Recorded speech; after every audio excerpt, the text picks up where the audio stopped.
who's actually a former citizen, here many years ago. But before and after that, he was at Cambridge as an undergraduate, grad student, and a postdoc again later on, where he has claimed to fame as being my advisor. He's now a lecturer at the University of Sussex, so he's going to talk about Planck and non-Gaussianities. So. Thanks, Richard. It's always great to be back here. Particularly honoured to have Dick here sitting right from the beginning. So I'm going to talk about Planck in a slightly different way probably in previous talks. So there is going to be some overlap. But I'm going to focus a little bit more about what the things are we're seeing in the physics behind them rather than details of the results and the instrument and so on. I will start with some reminder slides about what Planck is and what it's doing. After that, I'll talk about the power spectrum and then what you can learn beyond the power spectrum in the maps and all the non-Gaussianities we've detected. Okay, so this is just to remind you about what Planck is. So Planck is a whole bunch of detectors sitting up in space, observing the microwave background, which is the light left over from the Big Bang. And we observe it at a bunch of frequencies. We expect the radiation to be roughly a black body. But you do much better by observing lots of frequencies, so you can separate out foregrounds. And I'm going to be talking about results from the HFI, basically, which is the high-frequency instrument.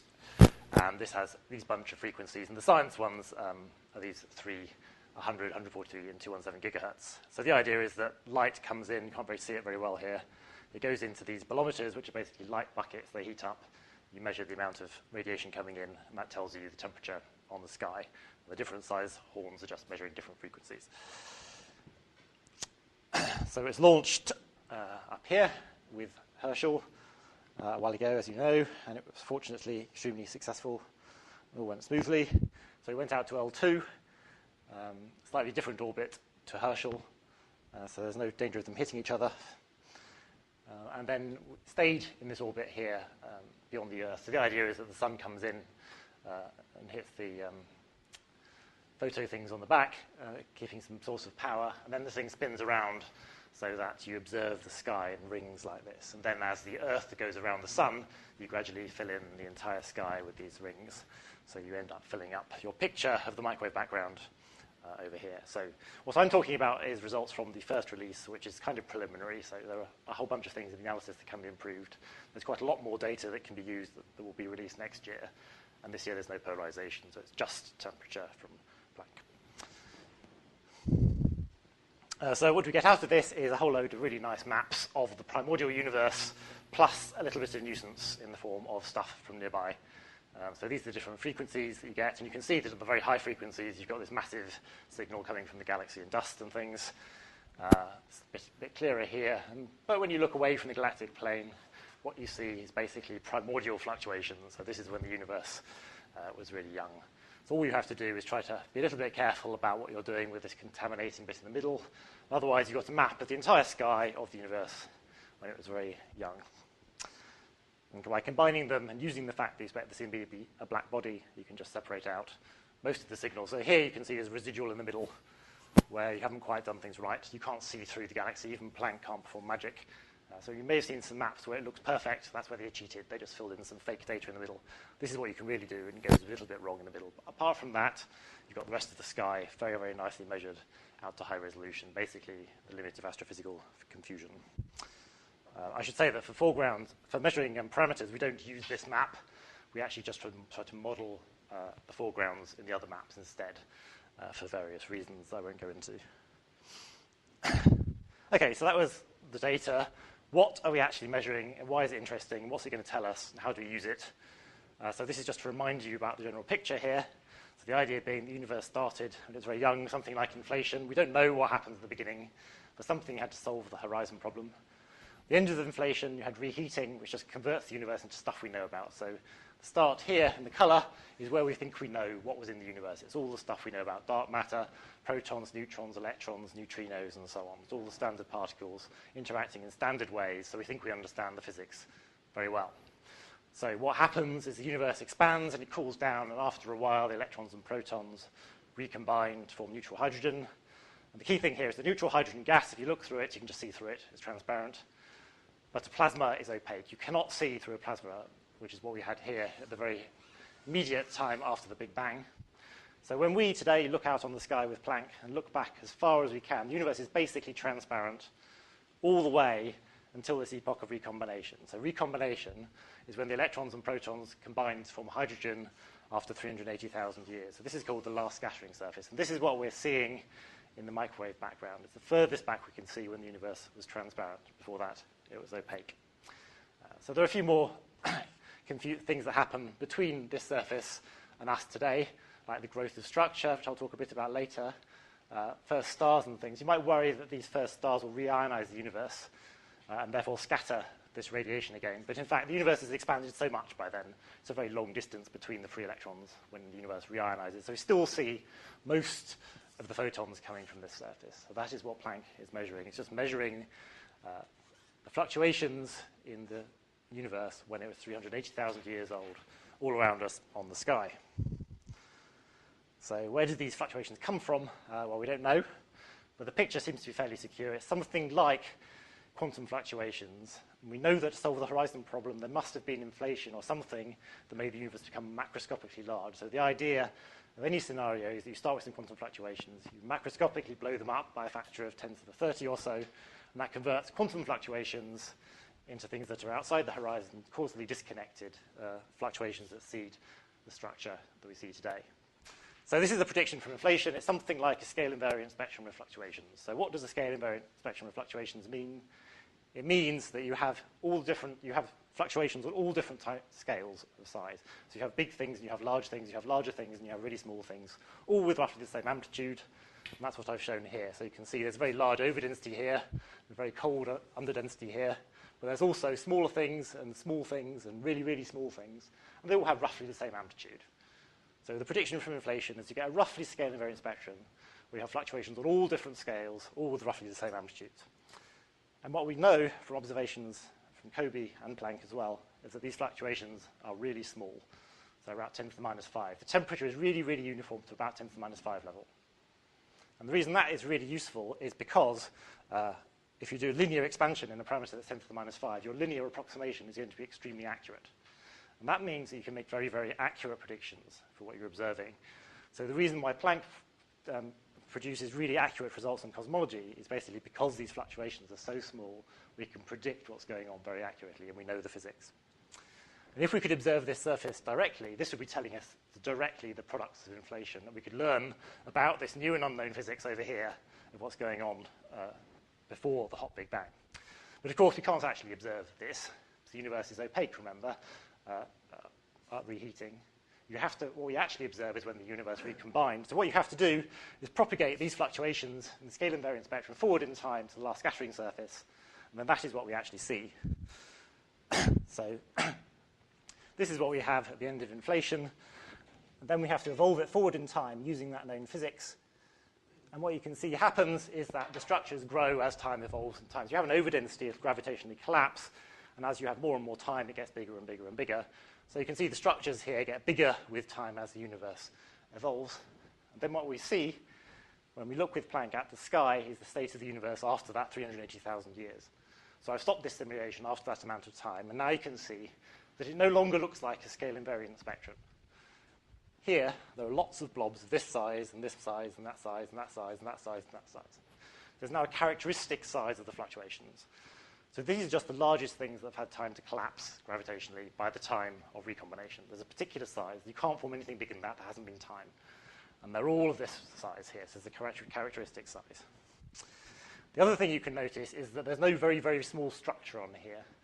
So if I start this again, you'll see that when you first start, you get collapsing of very small, like all these tiny little things here. You can see them as a small structure.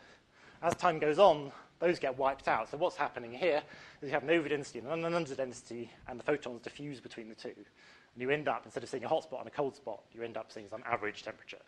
So unfortunately, what we see erases all the small-scale information produced from inflation. What we can see is some mixture of the larger scales and the physics governing this evolution through time. And we understand that physics, so we can calculate what's going on.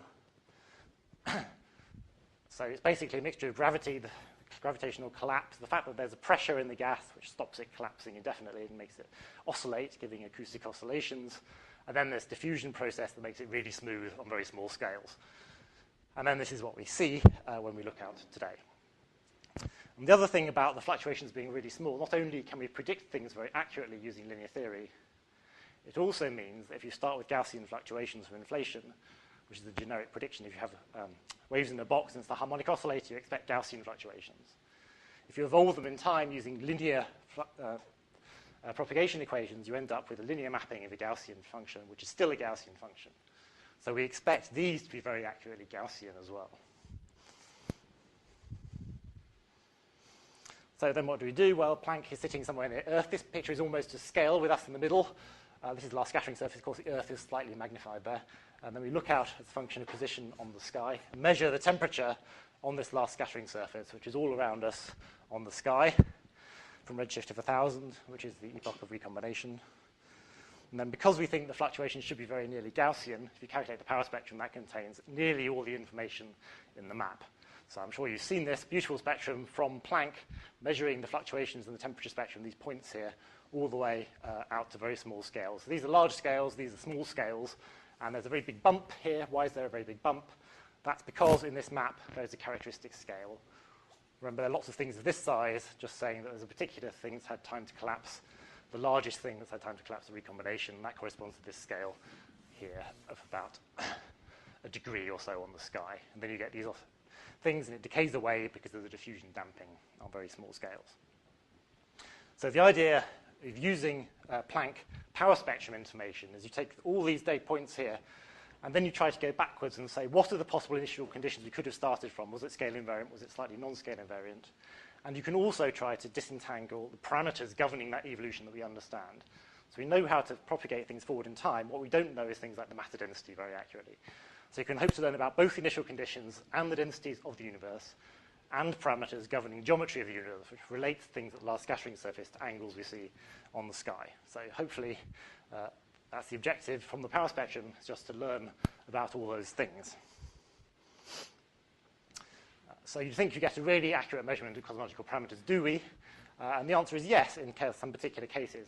So Planck has measured the whole sky, and those little hot and cold spots are about a degree, so there's lots and lots and lots of them. And the result is that we can measure the scale of those spots very, very accurately.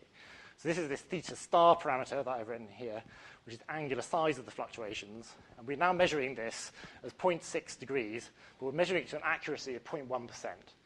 So this is really phenomenal precision. This is about 10 times more accurate than baryon oscillations measure at any scale. So this is the level of precision Planck is now at. It's 0.1% in this parameter. Of course, this is a parameter specifically chosen to be accurately measured by Planck, but nonetheless, that's the kind of accuracy we can get down to.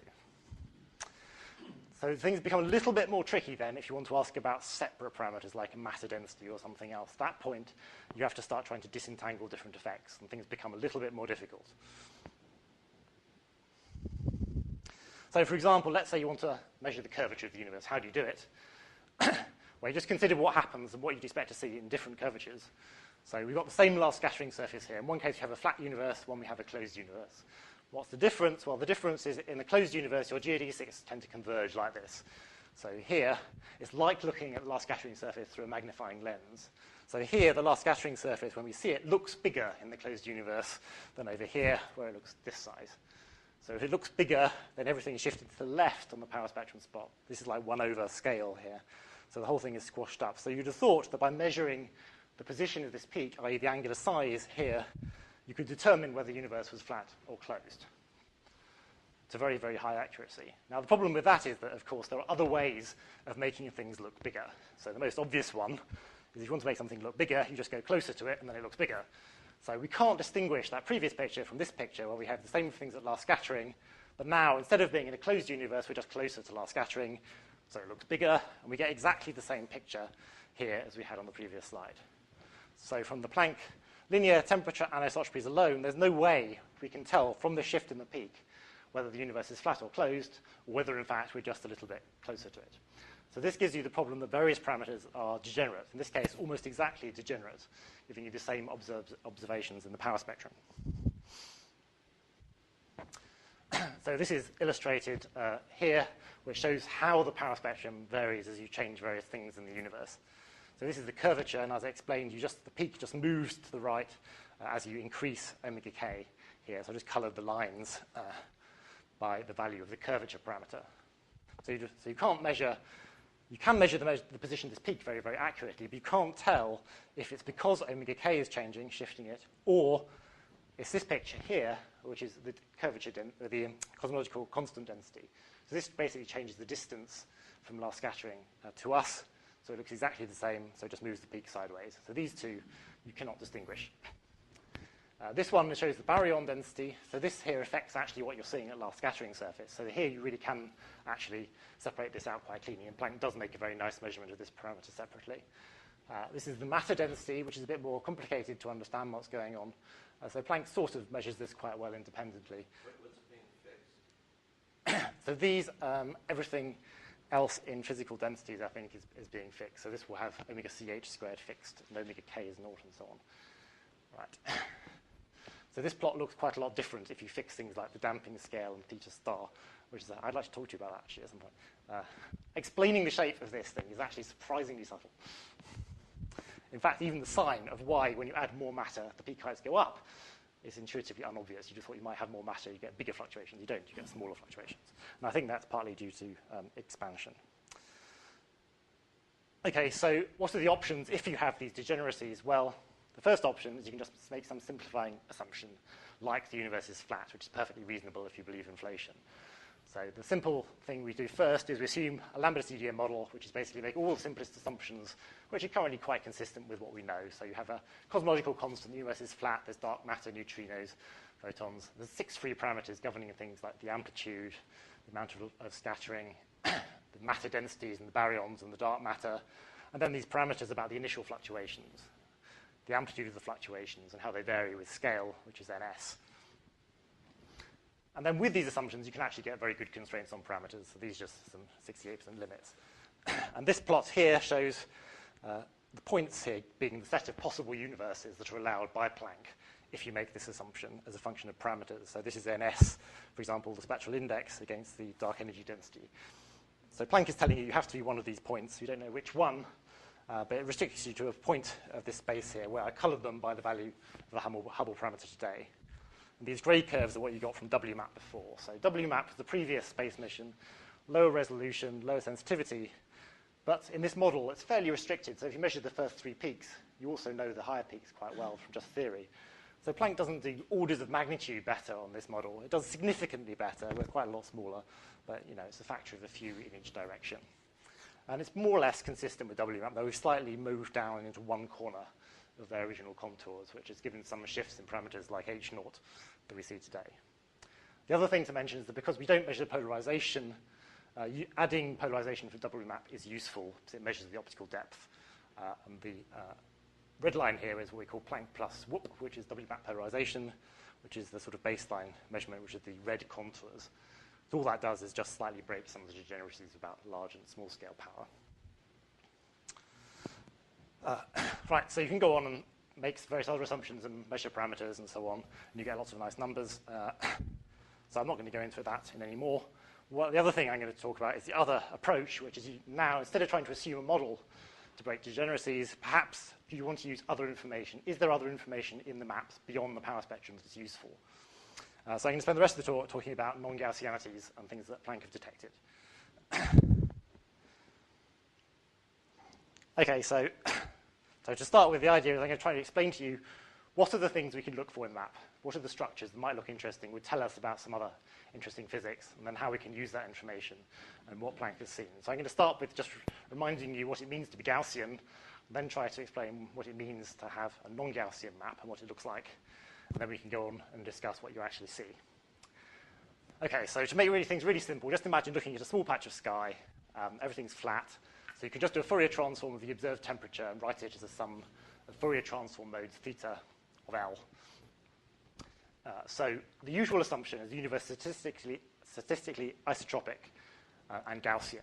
And what that means is that if you measure the amount of temperature fluctuations in a mode that looks like this, so you Fourier transform it in this direction, you get a mode that looks like this. If you measure the amplitude there, it's completely uncorrelated to the amplitude you measure in any other direction.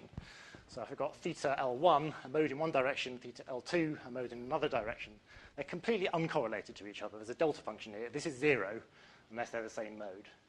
course, there is some variance, there's some fluctuation in any individual mode, and that's measured by CL, which is the power spectrum. And if it's Gaussian, this power spectrum tells you all the information. This is a sufficient statistic for what's going on. So modes are completely independent in this baseline assumption. Now, what happens if you have non-Gaussianity? Well, in that case, it's no longer possible to write everything in terms of the power spectrum, so there's more information. In principle, there can be a lot more information in the non-Gaussianity than just in the power spectrum. There's a lot more numbers that you can measure. And what this does is it gives you higher point correlations instead of just theta 1, theta 2, theta 1, theta 2, theta 3. So the bispectrum is the first one. This is where you correlate three things. So I've defined this by B. It's just the correlation of mode 1, mode 2, mode 3. And these are their wave vectors, and they have to form a triangle. And the reason they form a triangle, so this is something you might have to convince yourself about separately, but statistical homogeneity, which tells you if you move the universe sideways, you have to measure the same thing on average, tells you that your wave numbers have to add up to 0. So in other words, they form a triangle. And this thing here, B, is what measures the bispectrum. So what does it mean if you measure a bispectrum? Well, what this is telling you is there's a correlation between these three modes. So now if I measure the amplitude in that direction, and I measure the amplitude in that direction, the bispectrum is telling me that there's a correlation between those two and the temperature amplitude in a third direction over here. So the sign of B is telling you that if I measure the sign of this one and this one, what sign of the third one is more likely. So I can predict something about this third mode if I measure these two, if it's a non-Gaussian field. They're no longer independent. And then you can go on and do the same sort of thing with a trispectrum, which is now a correlation of 4 different things. So this looks a bit messy when you start writing down the maths. So I'm going to focus instead on showing you some pretty pictures which explains what's going on, rather than drawing pages of maths as far as possible. So I'm going to stop talking about the bispectrum, and then I'll talk about the trispectrum. Okay, so hopefully this is the point where everyone who thinks they know what's going on doesn't. So you have my 3 modes. I'm going to talk about an equilateral triangle where they're all the same length and they have the same angles here. This is about pretty much the simplest case to consider. What does it mean to have equilateral non-Gaussianity? What are you actually looking for in the map if you're looking for this kind of signal? So what does this look like? Well, K1 is down here as a mode there. So if I draw my Fourier modes, they look like plane waves like this. K2, K is this way, so the plane waves are orthogonal, so you've got a plane wave that looks like that. Then the bispectrum is telling you whether the third mode, K3 here, which sign it has. Does it have this sign with a plus sign, or do you have the same thing with a negative sign here, where you just shift plus to minus? So in other words, the bispectrum is telling you whether you expect to see patterns that look like this, which is the sum with positive sign, or this, which is the sum with negative sign. So in other words, if you have a positive equilateral bispectrum, it's telling you expect to see concentrated regions that are hot, overdensities, surrounded by weak areas of cold. Whereas if you say negative bispectrum, equilateral bispectrum, it's telling you expect to have concentrated underdensities, concentrated cold spots, surrounded by weaker things. So the thing to look for in the map would be really concentrated hot things, and that would be telling you there's an equilateral bispectrum. And there's an example of this which is very familiar to everyone, which is if you think about this in 3D, these are plane waves coming out of the page here. So these are all tubes coming out here. So what's the case where you have concentrated overdensities surrounded by not very much? Well, the case is large-scale structure, as seen here very nicely in the Millennium simulation. So here what you have is lots and lots of filaments. This is concentrated overdensities of dark matter surrounded by wide areas of void, which is precisely that equilateral form of non-Gaussianity. It's concentrated positive things surrounded by not very much.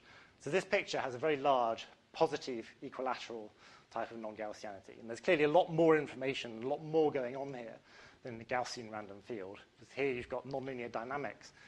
And you can see from the shapes here that this kind of structure is basically going to be caused by dynamical things. It's like gravitational collapse or something that's pushing things in together, making them more compressed. It's a dynamical process that makes this kind of non-Gaussianity. So, for example, for inflation, this kind of non-Gaussianity could come from interactions inside the horizon, giving these kind of structures. Or maybe it's some sort of nonlinear flow, which is what's happening in the case of large-scale structure in this picture. So it's telling you something about dynamics and nonlinear evolution and that kind of non-Gaussianity. Any questions about that one before I go on to the others? All crystal clear. Okay, so what else could you do? Well, it doesn't have to be equilateral, of course. Maybe your triangle isn't quite symmetric. Well, this may be jumping ahead, but the optimal way within a bispectrum context with searching for point sources is which?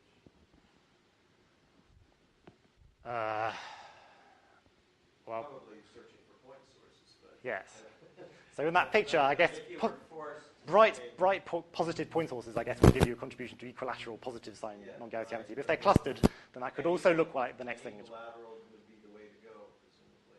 Well, I mean, if there's you should make a proper template for point sources. If you No, like. I know, but it's because it's round and not, you wouldn't want to really do a squash. Right. But then the clustering of them, that would give you something which is like the next form.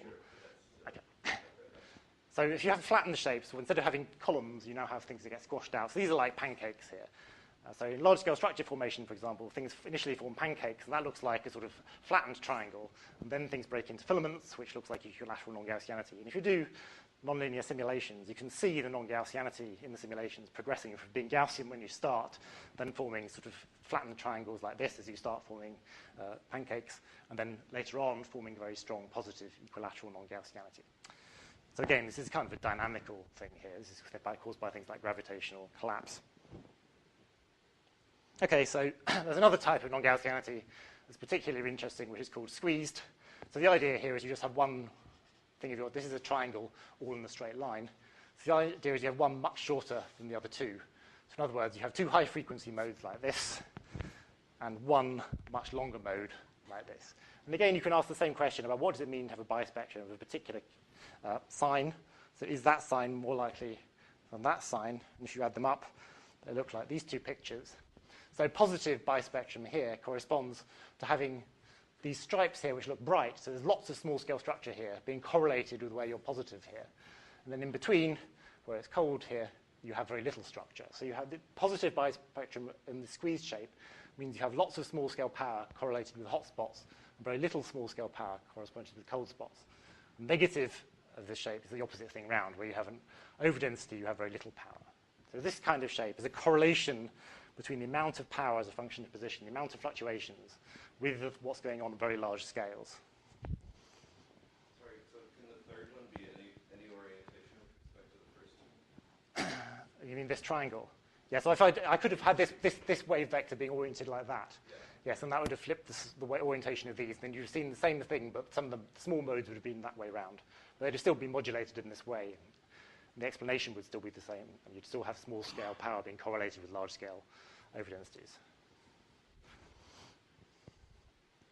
So here's a picture of what you might get in very, very large primordial non-Gaussianity, where you take your primordial curvature fluctuation to be fluctuation plus FNL fluctuation squared, which looks like a modulation if you write it like that. So here you can see there's lots of small-scale power, there's lots going on over this big cold spot, and not very much going on, so very low amount of small-scale power, this very large hot spot. So this is an example of a large local squeeze type of non-Gaussianity. And then you can do the same thing for the trispectrum.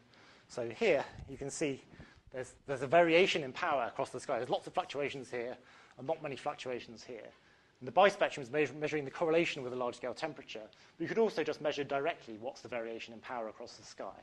And that's what's happening with the trispectrum. It's the power in the variation of the power spectrum. So if you have a diagonal squeeze trispectrum, what it means is that here you have lots of small-scale structure, but then here in between you have very little. So you've got a spatial variation in the amount of small-scale structure you're observing. So if you had this kind of non-Gaussianity, you'd see just different amounts of power in different parts of the sky. And you can see from this picture that if you have this kind of non-Gaussianity, you also have that kind of non-Gaussianity. Here, there's spatial variation in the sky, and it's correlated to the temperature. So you get a bispectrum and a trispectrum. So this is basically telling you there's a relationship between the bispectrum amplitude and the trispectrum amplitude. And in fact, the trispectrum amplitude always has to be larger, in a sense, than the bispectrum one. So if you write it in terms of conventional parameters, tau and L is bigger than FNL squared, roughly. And then if you want to really have fun, you can write down other pretty pictures that look like these. So I'm not going to talk about this one, really. This is if you have this kind of shape. And what's happening here is that you've got things that look like equilateral non-Gaussianity, compressed shapes, but in a way that varies. So the sign of the equilateral non-Gaussianity is varying in position in a way that's correlated with a large-scale temperature. So you can think of this kind of trispectrum as being a spatial variation in equilateral non-Gaussianity being correlated with the temperature. So don't worry about that if you're not an expert. If you're interested in more details, I have this paper with all these pretty pictures in, and you can study them at your leisure and go slightly mad looking at all the colors. Okay, so those are the kinds of non-Gaussianity. How do we actually see them? Well, there are two equivalent perspectives. I've been talking about non-Gaussianity, but these squeeze shapes in particular, what you're seeing is spatial variations of things, because amounts of small-scale power varying in different places. So it's like a modulation of what's going on. So let's say you've got this modulation being caused by some physical field, and then the non-Gaussian picture would be, we don't know what that is, we're going to average over everything, and you end up with a non-Gaussian, statistically isotropic map. And that's the picture I've been taking so far. But equivalently, you could say these modulation fields are actually just fixed. In the universe, there's some particular large-scale modulation. For some reason, things are varying in different points in the sky. Let's treat that as being fixed. In that case, of course, the sky looks anisotropic. So in this case, you might have a Gaussian field, but it's statistically anisotropic. And these are just equivalent ways of thinking about the same thing. So in this picture back here, of course, the sky looks anisotropic. There just happens to be a big cold spot here, and you've got different amounts of power here. So a perfectly valid way to talk about it is saying it's statistically anisotropic in a way that's correlated. Okay, I think I'll skip that. Okay, so what do we expect to see? Well, quite a lot of things, it turns out. What are the things that can change what we see on last scattering as a function of position on the sky? And the answer is large-scale structures. So if we're looking at last scattering here, before I drew this empty universe here, but of course the universe isn't empty. There are lots of fluctuations in it. So when we're looking at last scattering here, we're looking through these large-scale structures. And what that does is it changes what we see on the last scattering surface as a function of position of where we look. And that modulates things, and therefore it gives you non-Gaussianities. And there's also the fact that we are actually moving with respect to the microwave background with some velocity. Okay, so the biggest of these is CMB Lensing. So this is just the gravitational lensing by those large-scale structures along the line of sight. So when we, as an observer, look at the last scattering surface here, instead of photons traveling on straight lines, they get bent. So we think we're looking in this direction. In fact, we're looking at a slightly deflected direction on the last scattering surface. And this has several effects. One is that it slightly blurs out the peaks in the power spectrum. And the other is that it magnifies and demagnifies and shears different parts of the sky. You get non-Gaussianity. Okay, so conceptually, it's very easy to understand what's going on. If you imagine just having a big lens somewhere, maybe the sky gets magnified, and it looks like this. In another part of the sky, maybe there's not so much structure, and it's not magnified, so it looks like this. In another part of the sky, maybe there's an underdensity, and it looks demagnified, and it looks like this. So here, the fluctuations just look bigger, and here they look smaller. So in other words, for looking for the spatial variation in the size of structures you see, you can see how much lensing has happened. Over here, your peak in the power spectrum should be shifted to the left to larger scales. And over here, it shifts to the right. So by looking for how the power spectrum changes in different parts of the sky, you can see how much things have been magnified and demagnified, and hence measure the amount of matter between us and the last scattering surface. And you can make exactly the same argument about shearing. So the lensing will also slightly make things elliptical, and that will vary in different parts of the sky as well. So this is what you do with Planck. You just effectively do that in some slightly optimized and clever way that makes things more optimal and accounts for sky cuts and so on. And what you end up with is a picture that looks like this, which is a picture over the entire sky of the matter distribution between us and the last scattering surface, measuring the amount of lensing that has happened. So the coloring here is basically by the amount of lensing that we've seen. This is slightly cheating on this map here because part of this signal is actually noise in Planck. This is like the Kobe of lensing. We've measured over the full sky for the first time these fluctuations. There is still noise in there. And as more and more data from other experiments like ACTPOL and SPT-POL in the coming years, we'll start to measure this at higher and higher resolution and really home in on measuring this much more accurately. But already with Planck, this is a very nice measurement. And it's also starting to be useful as an extra source of information beyond what's included in the power spectrum. So this is measuring the lensing. So this is the modulation as a function of position on the sky. So now we can calculate the non-Gaussianity. The bispectrum is just the correlation of this with the large-scale temperature, and the trispectrum is just the power spectrum of this. Do we know everything about the correlation matrix of this, since that's fundamental? So actually, it turns out that these are remarkably well modeled after reconstruction as being a Gaussian random field.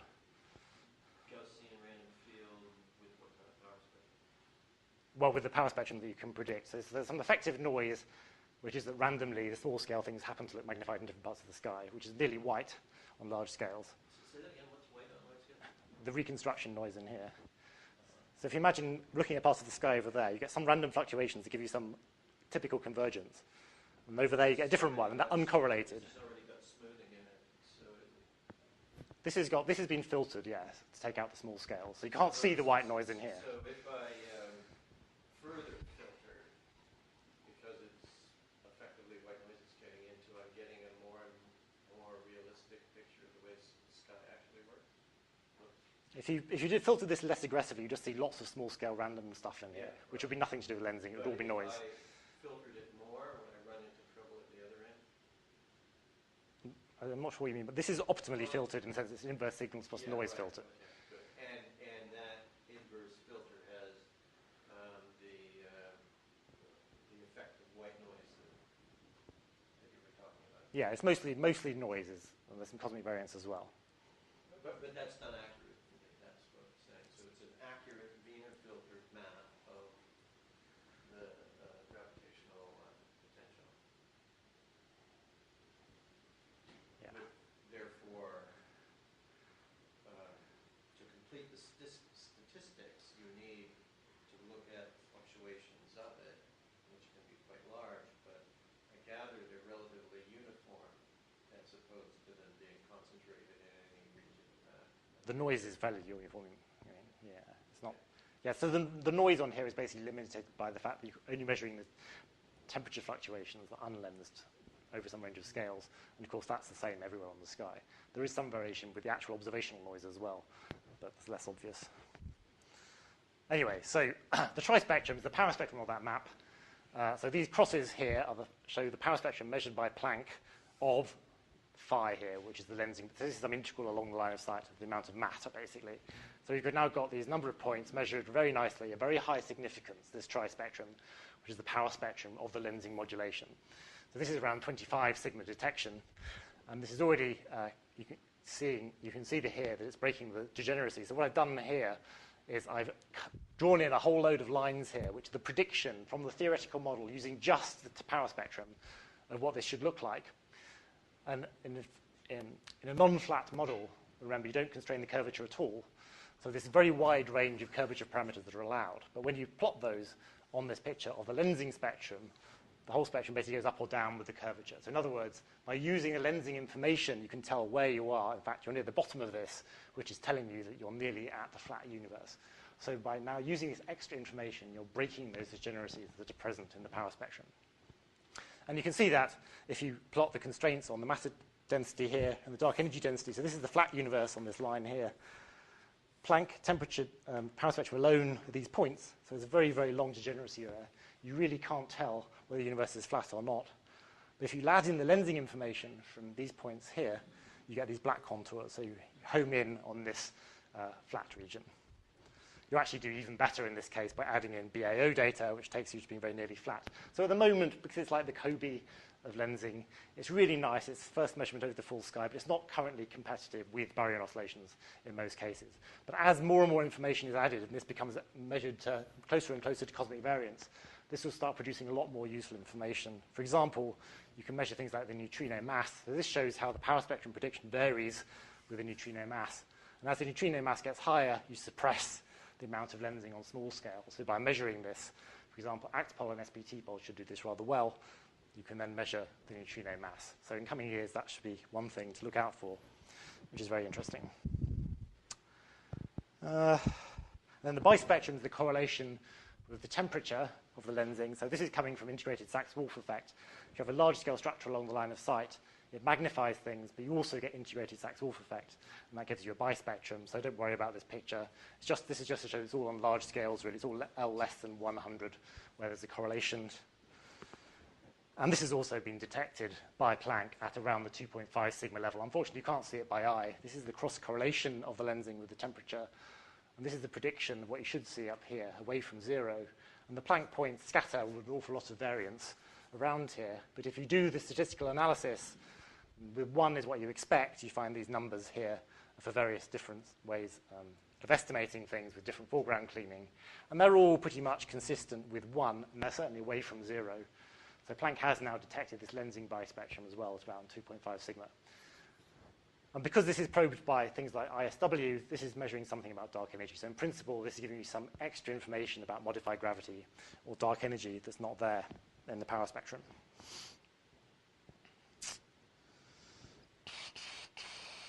I'm going to skip some stuff now, I think. And the other interesting thing is that velocity effect. So what's happening here is the Earth is moving with respect to the microwave background. And that means we see a large temperature dipole. So the sky just looks hot over there and cold over there. And that has an effect on the small-scale fluctuations as well, because we're measuring the small-scale fluctuations over a big hot thing over there. And the other parts of the sky we're measuring over a big cold thing, and that modulates them. So if you greatly magnified, you'd expect to see more fluctuations up here than down here if this is the direction of motion. This is actually a bit complicated. There's some instrumental effect that actually makes this depend on frequency. But basically, the effect is just a dipole modulation, the amount of power, and function of position on the sky. You also get an aberration effect. This is just relativistic aberration because of the motion of the Earth with respect to the microwave background. And that just looks like a magnification and demagnification in the opposite directions. So this gives you a bispectrum kind of non-Gaussianity. And here, we've just plotted some histograms. So this grey one is what you get if there's no Doppler effect. And the purple ones, while with Doppler effect, for the amplitude in the direction we know the dipole is. And you can see that the data points given by these lines are consistent with the simulations with the dipole effect, and a long way from the no dipole effect. So again, this is the kind of non-Gaussianity that Planck has detected at high significance. In this case, it's around a 5 sigma detection. And this basically is a dipole bispectrum kind of non-Gaussianity of the local shape. And then the last thing is primordial non-Gaussianity. Is there actually something that's not just the effect of large-scale structures between here and us? Maybe there's some other modes fluctuating across the sky that are actually physically changing the local physics in different places. So, for example, your curvature fluctuation is modulated by some other field, phi. Can you look for that? Do you see anything? And the answer, unfortunately, is given in this table here, is no. So this number here is the local shape, where you just look at the amount of power varying in position, function of position on the sky due to large-scale modes, and this is consistent with 0 after you've taken out the lensing. But note that the lensing effect is much larger than that, so you get a bias of around 2 sigma if you don't account for the lensing. So it's very important to account for these signals that I've talked about so far, the signals we know and expect to be there when you're looking for primordial signals. If you subtract them out consistently, then what you find so far is consistent with 0. So this is the squeezed shape, and that's the equilateral shape. And orthogonal is some complicated mixture of them, which again is consistent with 0. So far, no primordial non-Gaussianity. And you can do the same thing for the trispectrum. So the trispectrum is the variation of power as a function of position on the sky. So this just reconstructs the power as a function of position on the sky. And you can see there's more power in this direction than in this direction. And that's precisely just that dipole motion. The Earth is moving this way, so we expect to see more power over here than over here. If you subtract that off, then what you see is something like this, which is much more consistent with just random fluctuations and noise. So there's a little bit of contamination, but so far tau and L is the parameter that models this. This is also consistent with 0, so no strong evidence at the moment for variations in power as a function of position on the sky when you look at small scales and use all of the Planck data. Okay, so I think I'll probably stop there. You can ask me about that if you're interested. So we've got this really nice power spectrum measurement, and we've got 0.1% precision on some parameters. And some parameters like omega BH squared you can measure very well. Other parameters are degenerate, and you need to add other information. We're just starting to be the point where you can now use non-Gaussian information in the maps to start to break these degeneracies and measure other parameters well. So these are the ones I talked about. Lensing trispectrum is about 25 sigma, bispectrum 2.5 sigma, Doppler dipole about 5 sigma. And there are some other things I haven't talked about, like the correlation of CIB with lensing. And of course, there's point sources and foregrounds and things as well. So these may contain other information about astrophysics and CIB sources and so on that's interesting as well. If you're going to look for primordial non-Gaussianity, these are all very important contaminations. You have to be very careful to separate them out. But generally, they look different, so it's quite easy to do that as long as you're careful. And when we do that, so far, no evidence of primordial non-Gaussianity. So Planck observations are perhaps, well, nicely or boringly, depending on your perspective, consistent with simplest models of inflation. There are still all the things that were in the WMAP maps. It's the same sky we're looking at as WMAP. So there's large-scale anomalies with WMAP are basically there in the data, but it's not clear what their statistical significance is. And so far, when we've looked at small scales using all the new information in Planck, there's been no compelling evidence for anything persisting to small scales. So far, everything looks consistent with primordial Gaussianity as it's predicted for simplest inflationary models. Okay, thanks. Do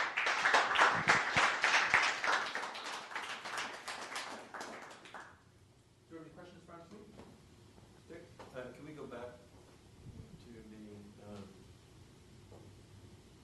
the, not too far, where you were talking about the dipole effects, and it looks like there's a little bit of update from KITP in what we talked about there.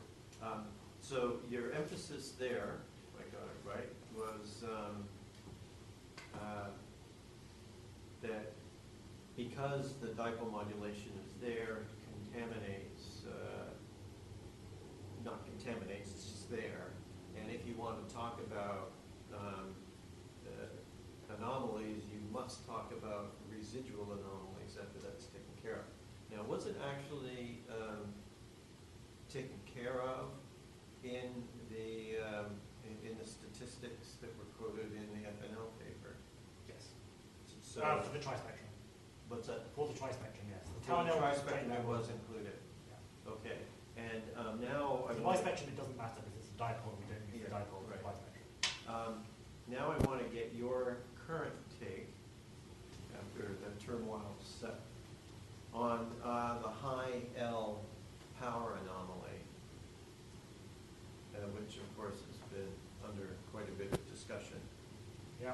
And was at that meeting, and since it's been a few weeks, almost be nailed. Well, I'm not involved in that paper, so I mean, this is to remind everyone else what we're talking about here is that in WMAP there's been these claims of power asymmetry, so more power in one part of the sky than other parts of the sky. So in Planck, there's one thing we know should do that, which is the dipole motion. So if you're going to look for power asymmetries, you have to model the expected effect from dipole motion. And this is what we got from WMAP, where you look at the amplitude of that dipole modulation as a function of scale. If you add in smaller and smaller scales, the amplitude that goes down. And what you find is that some particular scales, it looks quite anomalous. So here around L64, this is telling you that there seems to be a power asymmetry if you look at scales of L64 or so in the maps. If you do the same thing with Planck, you see the same point because it's the same sky. There's a point here around 500 which also looks slightly anomalous. But of course, choosing to look at 500 as opposed to these other points is highly a posteriori, so it's not clear what that actually means. But then when you go to smaller and smaller scales, subtracting out the kinematic effect, you know, must be there. There doesn't appear to be any evidence for small-scale power asymmetry. So all the large-scale things in the WMAP are still there in Planck. As you add in more and more small-scale information, the allowed amplitude of this modulation goes down to around 0.2%, and that's the limit. So currently, in the isotropy paper, there's a bit of confusion about this, and it's a bit inconsistent, some of the plots there. There's some resolution going on to figure out what the correct thing should be in that paper, where they including this dipole effect. So that's, nothing has changed as far as I know since then. Right, okay, so Floger gave a talk where he was claiming that there was spillage from if you didn't do an apodization of the point sources and masks. And then Erickson was saying, but of course we did that. So that attack on the think on that? Hans Christian showed a new plot that he'd made where the amplitude is significantly less than the one in the paper, but it looks as though it was there at the 1% level. But they haven't yet separated out the dipole effect we expect to see, so it's not clear exactly what's going on, I think. So Raphael was saying that if you amplify things, then he'd get something consistent with zero. But obviously what he can do is somewhat limited by the available data. Okay, so this is still in a state of flux for what the final thing that will go into the published version. I think So it's a non-trivial statistics paper. job to redo the isotropy paper because the foreground separation is a whole mixture of maps, and each one has a different amount of modulation. And Yeah. when you add them together in some weighted way, so the final map has some modulation that varies as a function of scale in some complicated way, and presumably all the simulations have to be redone. But we have no choice. Do we have any other questions for Anthony? So when you say you have to model the expected one from the CMB dipole, so that's done in map space, and presumably you can apply a linear, like a lensing like filter in map space to figure out to get rid of the dipole. Yeah, I think it could also be done in the time stream, just even when Planck takes the observation, it could account for the fact of the aberration and the modulation. You've got to be a little bit careful because it might complicate the noise statistics if you don't do it carefully. But I agree it could be taken out at some low level. And that's something that probably should be done. For example, the aberration effect is slightly magnifying the sky on one side rather than the other side. And if you cut it, you get some non-average magnification. That biases the value of that theta star parameter, for example. So to de-bias things, ideally, it would be nice to take out these unexpected signal.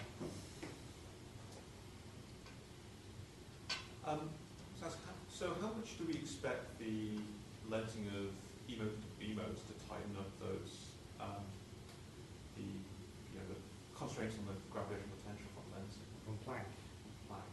So I think the forecast for adding the polarizations, it does help a bit, but not by a massive amount. So I expect by eye the error bars would look a bit similar, but they will have shrunk by some factor. I can't actually remember the exact number. So for Planck, the polarization is pretty noisy. So it doesn't. So it's noise dominated on scales where the lensing information is kicking in. So. But by the time SPT pole and ACT pole have been throwing out results, we're expecting that to. Oh yes, once they're measuring the actual modes to high accuracy, then it should be a lot better. Yeah. So I mean, the new SPT temperature results should be out fairly soon. Those will push that out to smaller scales, not necessarily much smaller error bars, but a broader range of scales. Any one last question for Anthony from anyone?